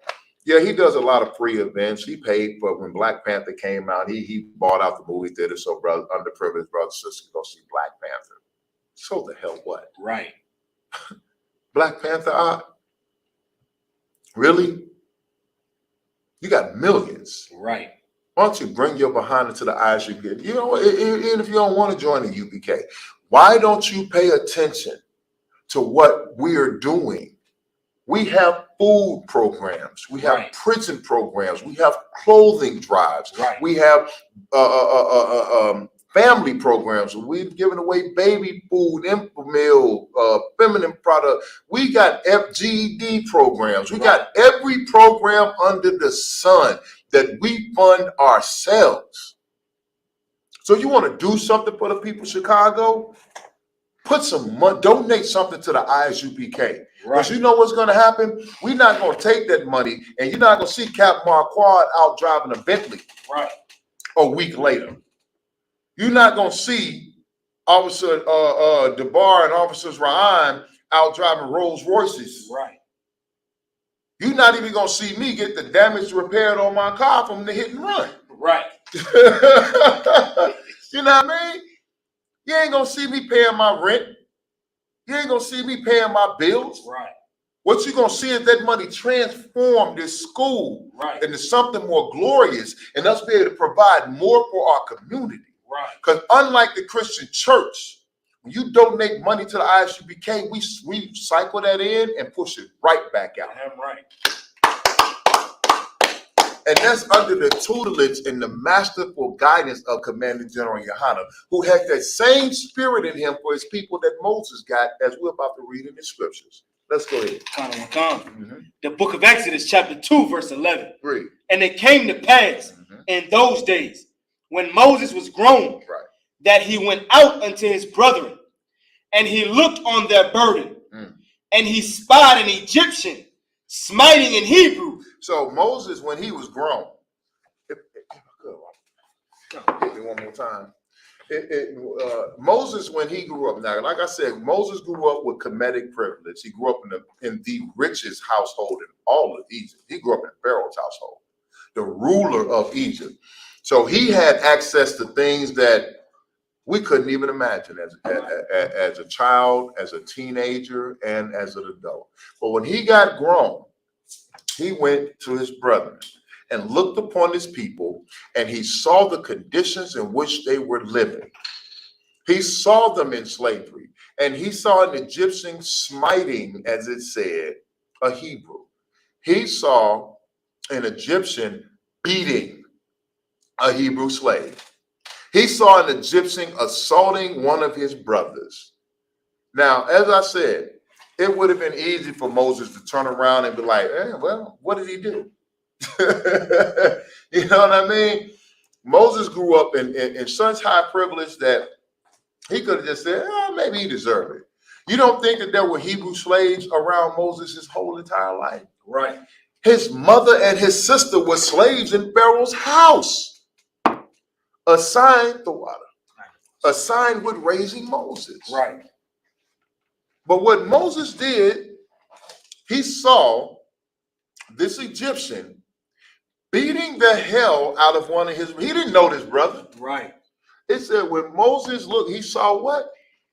He saw an Egyptian smiting in Hebrew. Smiting what? In Hebrew. It didn't say his brother. It didn't say he saw an Egyptian smiting XYZ. It didn't name the Hebrew. It didn't name the brother. Right. We don't know if it was a brother or a sister. Right. It was a Hebrew, one of his people. That's all he needed to know. That's what he saw. He didn't know that person. He didn't know that black or Hispanic man or native man. He did not know that Judite, right, that Gadite, that Issacharite, that Manassite, that Reubenite, right, okay,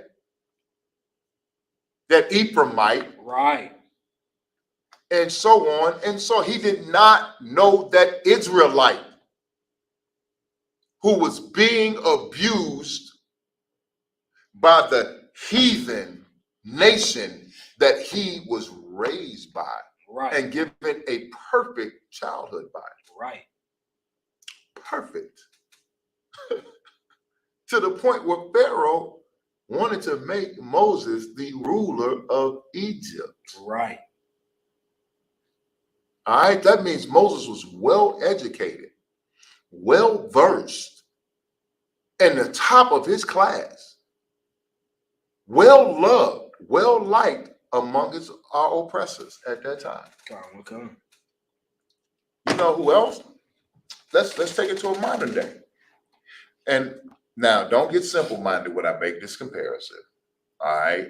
Because nowhere near, I will disclaimer, right, nowhere near the scale of Moses, and this brother that I'm going to speak of is not a Moses. However, it is a tangible example that you all can reach out and touch and understand where I'm coming from with the Moses thing. Colin Kaepernick. Colin Kaepernick is a much lesser example of Moses. Colin Kaepernick, Moses was a pure-blooded Israelite. Right. Colin Kaepernick had an Edomite mother, all right? But he grew up with an Edomite's complexion. He grew up in an Edomite neighborhood. Right. He grew up with Edomite wealth. He grew up with Edomite privilege. He made it to the NFL. Right. And got even more Edomite privilege until he started rocking his fro. And it's like, oh, wait, that's a nigga. Right. When I first saw Colin, something off about that cracker. You know what I mean? And then I realized it was a brother, like everybody else did. But when you first saw Colin, he kept quiet. He had that low cut. He passed. He could have passed. He could have kept passing for his whole career. But he saw the injustice done to his people, and he decided to take a knee, he decided to grow his fro out, take a knee, and stand up. Right. Well, on a much greater scale, imagine if Colin Kaepernick was, who was the president at the time? Was it Obama? Imagine if Colin Kaepernick was Obama's son. No, imagine if Colin Kaepernick was George Bush or Donald Trump's son. Adopted, of course, right? Imagine if that was their adopted son. Growing up in Trump's household all of his life with all of that money and privilege. Right. And then he decided to take a knee. Now take that and amplify it by 3,000, and then you got Moses. Right. Right. You know what I mean? Amplify that by 3,000, and you got Moses. Moses loved his brothers so much that he shook off the possibilities of being the ruler of the greatest empire that the world had ever known, and the ruler of the greatest empire the world had ever known until America. Right. You know what I mean? He could have been one of them pharaohs who you're digging up, talking about osmosis, emo, tepid, dabba, whatever whatever you wanted to call it, whatever his aklim, baka, buka, baki. You know what I mean? Right. Moses could have been one of those, but instead, you know what he did? He decided to be Moses. He saw his brother or sister being abused by an Egyptian, by the people that raised him and gave him the best toys and the greatest childhood that he could have ever had and wished for, that any of us could ever wish for. And what did he do? One of his brethren. Verse 13. He recognized this Hebrew who he did not know as one of his brethren. Now, because they used the word brother, we're going to assume it was a man. Okay? So he saw this brother getting the brakes beat off of him by an oppressor. And this is what he did. Sorry, verse 12. And he looked this way. And that way. And he said,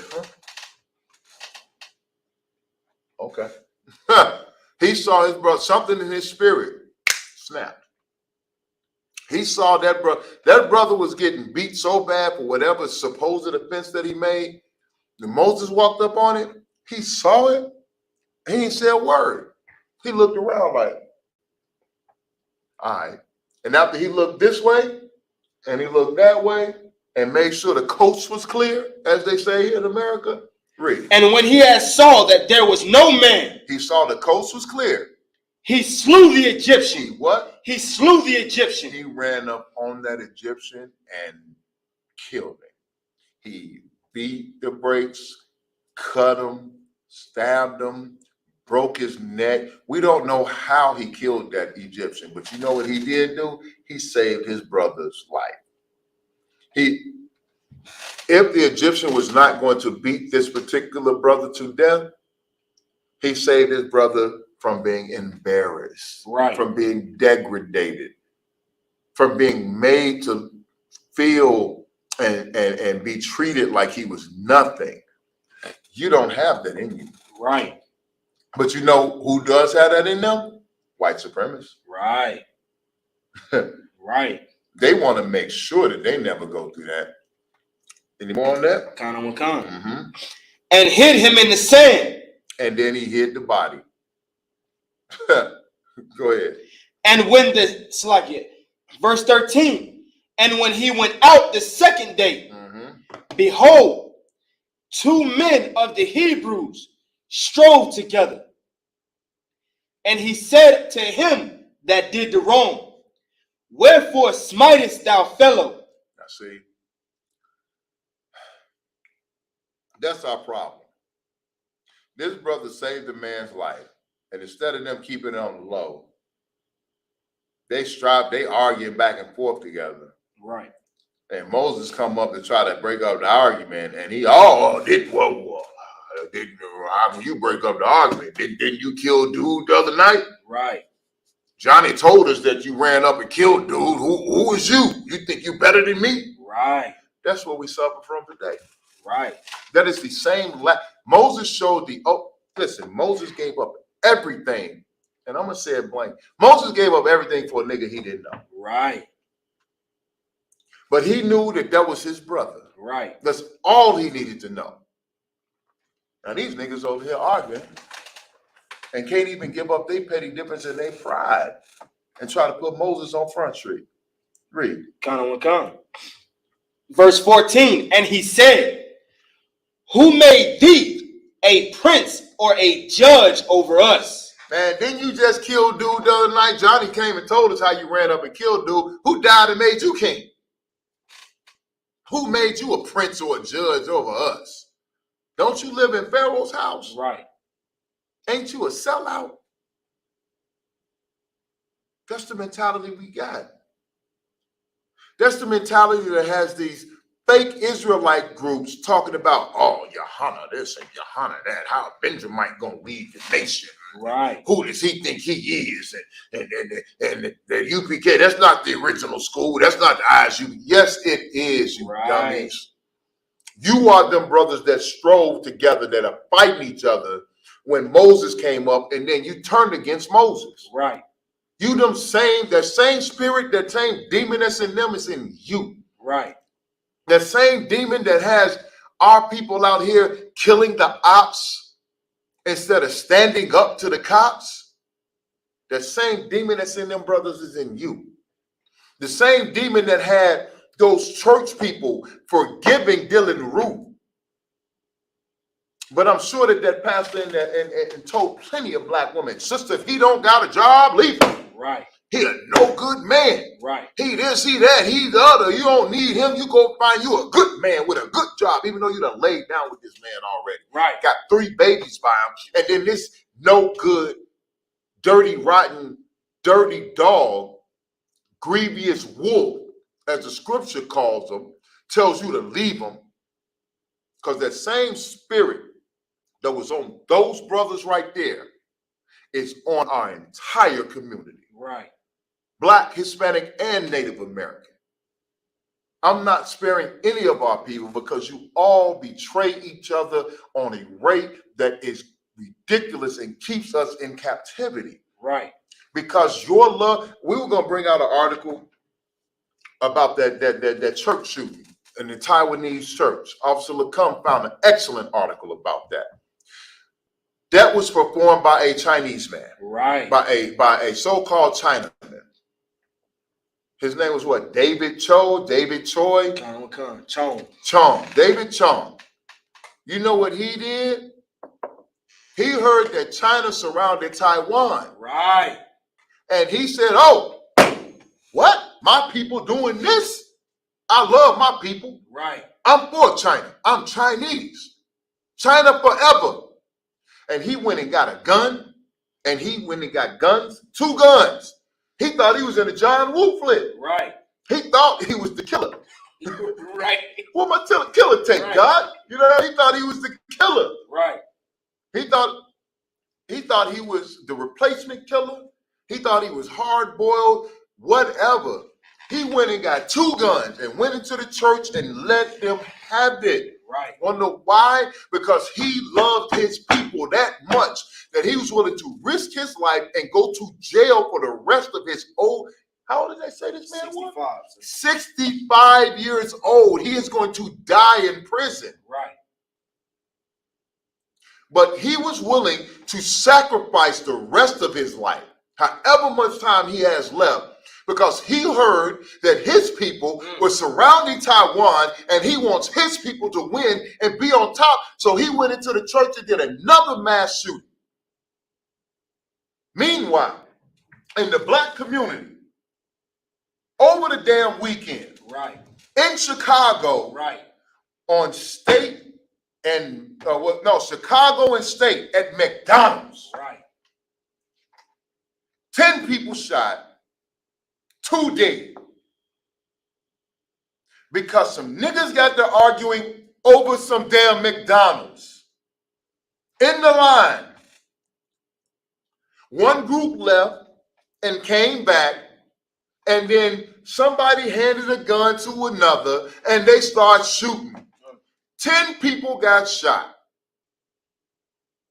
2 people died from the gunshots. Then the shooter and some of his partners running to escape on the red line before the L train before the cops came. The sister that was with them fell off the tracks and electrocuted herself. Go ahead. If I could, what you're saying is so heavy, because what our people have yet to understand is that the Lord rewards evil with evil. With evil. He's not gonna bless like you go and kill somebody, or you with somebody that kills somebody, and you praise that, and you turn around and you go eat your dinner and you want to say grace over your food, or you go right before you go to sleep, you say what we all said as kids, now I lay me down to sleep. I pray the Lord in my soul. The Lord ain't keeping you. Damn right. The scriptures say if blood, the scriptures say blood defileth a land. My favorite. And the only way that land can be cleansed of that blood is that the blood that spilled it must be there. Damn right. So if you kill somebody, you must be killed. And the scriptures also say, he that killeth with the sword, right, must be killed by the sword. Listen, like you do not have the love for yourselves that our oppressors have for each other. Right. You don't have the love for yourselves that these heathens, when I say heathens, I'm talking about non-Israelite people. Right. Non-black, non-Hispanic, non-Native American people have for each other. Right. They love each other on a level that you could not possibly understand or begin to comprehend, because you have been beaten and whipped and raped and murdered and ground into the dust. Right.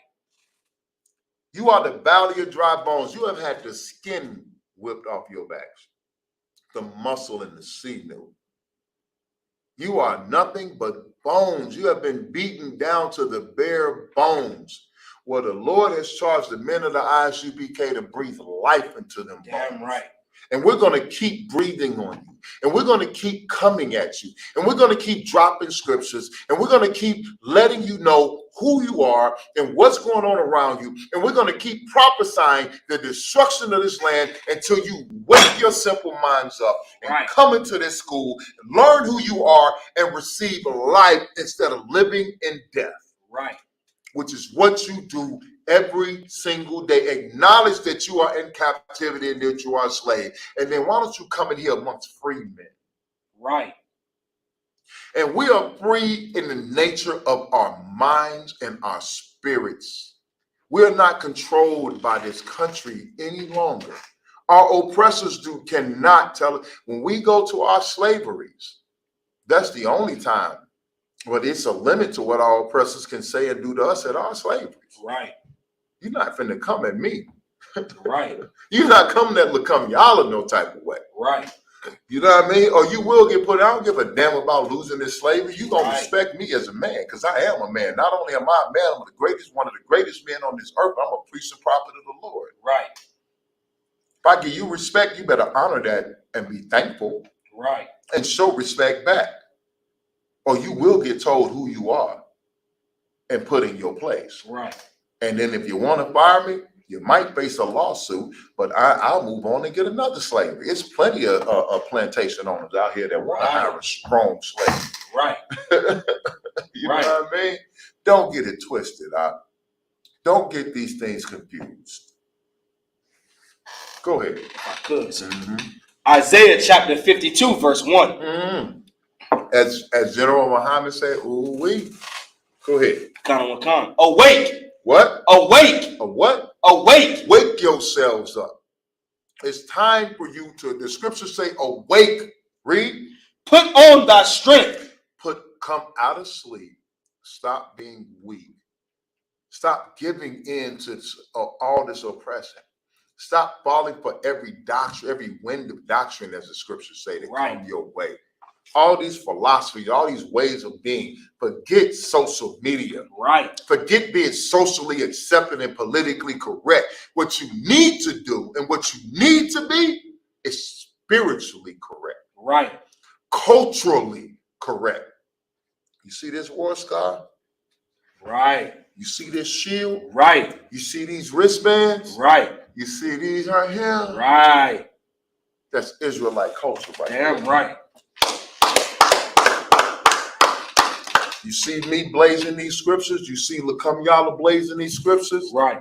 And for those that don't know, you see Captain Tazariak blazing these scriptures, you see Commander General Yohana, General Muhammad, General Mayat, right, General Q, General Haas, General Karam. You see all of the generals, all the captains, officers, troopers, even some of the young men blazing these scriptures according to what the Lord had said. It's because we put on our culture. We freed ourselves and separated ourselves and became that holy people. Right. We love our people unparalleled. We have a spirit of brotherhood inside of us that we have decided to sacrifice our lives and risk our lives for you. Right. Read. Awake. Awake. Put on thy strength. O Zion. Oh who? O Zion. Blacks, Hispanics, and Native Americans. Read. Put on thy beautiful garment. Put on what? Thy beautiful garment. You know what your beautiful garment is? Yeah, when y'all see us, y'all say we look like Power Rangers. Right. No, that's a beautiful garment. I look good when I put on my garment. Damn right. What they talking about? Damn right. Yeah, I'll be a Power Ranger. I'm a Black Ranger. You know what I mean? Right. Yeah, the superheroes were made after us. Black Ranger, right. Black Lightning, Superman, Batman, all of those. Go ahead. If I could, the movie 300. 300. There you go. Made after what is known in the Bible as Gideon. There you go. And the Marvelous 300. The Marvelous. There you go. Right. Come on. Come on, man. So your glorious garment that the Lord is telling you, your strength and your glorious garment, you know what that is? That is your culture. Right. That is your identity. That is not just the glorious garments that we put on for Sabbath service, Passover, for camp, but also your identity. Right. Who you are as a people. You are not Black. You are not African. You are not Negroes. Right. You are not colored, Afro-American, African-American, or niggas. Right. You are Israelites. That is your strength and your glorious garment that you need to put back on. Read. Oh, Jerusalem. Oh, who? Oh, Jerusalem. Oh, Blacks, Hispanics, and Native American Indians. Read. The holy city. The what? The holy city. The separate city that has nothing to do with any other city, state, country, person, nation, continent on the face of this earth. Right. Read. For henceforth there shall no more come into thee the uncircumcised. No more will these heathens come onto us.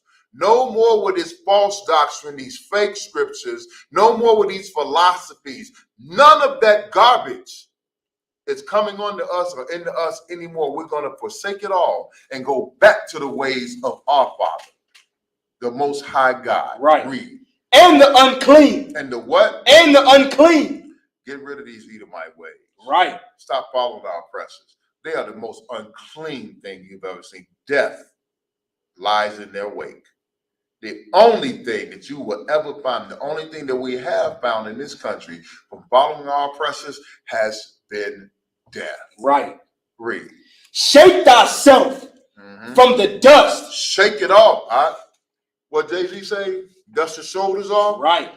When you fall down into a bunch of dirt, when you fall down on the beach, say if you fell on the beach real hard and you scared it, what you gonna do? You gonna get up, you gonna shake that off. Right. It's time to shake it off, man. Black man, woman, and child, Hispanic man, woman, and child, Native American man, woman, and child, it's time to shake it off. Right. Get up, clean yourself up, shake the dust off of you. Read. Arise. Do what? Arise. Stand up strong. It's time. Get up out of bed. Get up off the ground. Get up out of that living grave that you're in. Right. Stand up. Wake up. And do what? Arise. And sit down. And what? And sit down. And bring your behind right here into the Isupk.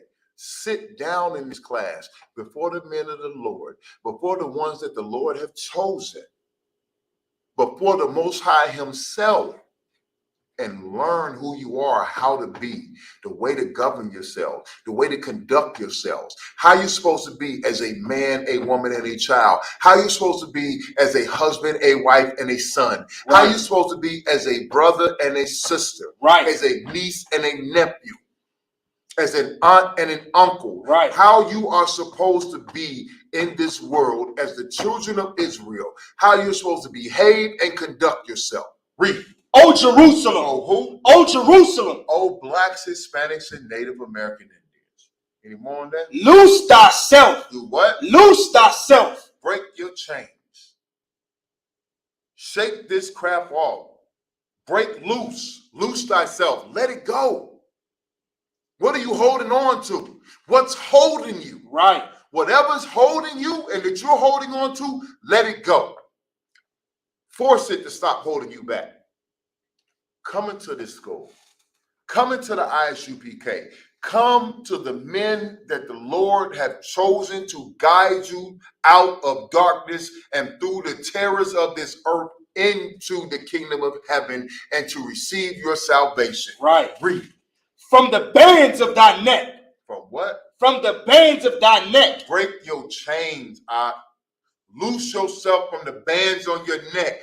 Break them chains. Right. Because your chains are not physical anymore. Right. You don't have a yoke on your neck anymore. The yoke is on your mind. Right. The yoke is on your spirit. Break them. Release yourself from captivity and oppression. Become what's the word that they use? Is it surrogate? Not surrogate. Sovereign.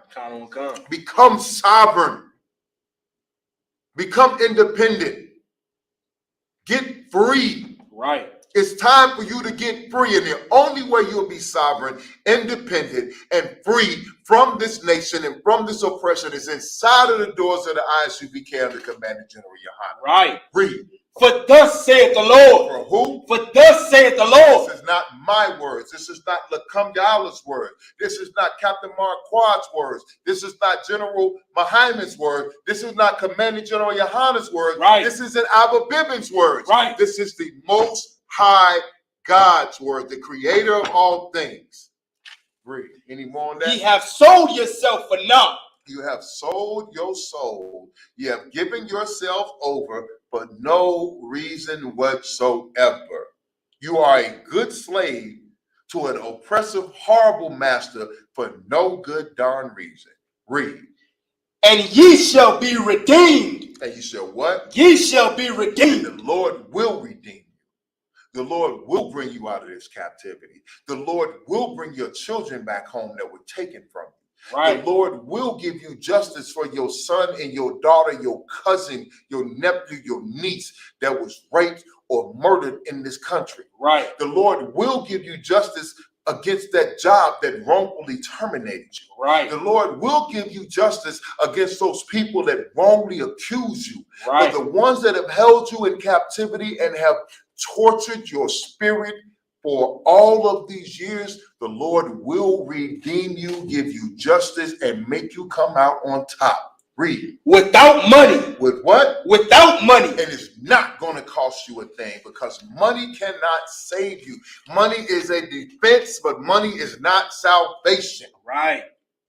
What will save you is coming back to these laws, statutes, and commandments as given to us by the Most High, of recouping your identity, remembering who you were, knowing who you are, and following the Lord our God to the T. Any more on that?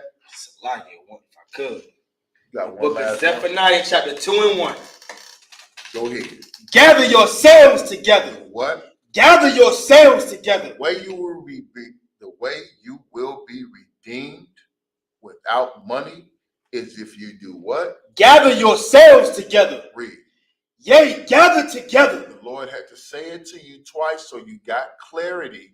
He wants blacks, Hispanics, and Native Americans to gather together. Read. O nation, not desired. Because you are the nation of Israel, and you are the most undesired and undesirable people on the face of this planet. Right. Read. That's that. Hey, with that, I am Precinct Officer 500 Mayad. I'm joined with my main man over here, Precinct Officer 500 Lacombe Allah. We are the ISUPK, started out of 1 West 125th Street, Harlem, New York, under Commanding General Yohana. If it is not of the ISUPK under Commanding General Yohana, it is not the truth. If you are in the Midwest, if you are in the Chicagoland area, you need to come down here to 9909 Roosevelt Road to our new school in Westchester, Illinois, and come and get some of this freedom. Also, we have coming up in April 21st to the 24th is the annual Midwest Fire Weekend, which will be held on the 21st to the 24th. Look for us on social media. Check out our Facebook, our Instagram, our Twitter, our TikTok pages, and get more information and come down and participate in this free event that is promoting nothing but Black and brown unity so that we can unify and get out of this captivity, because race wars, and World War III is on the horizon. With that, that's my time, Israel. Shalom.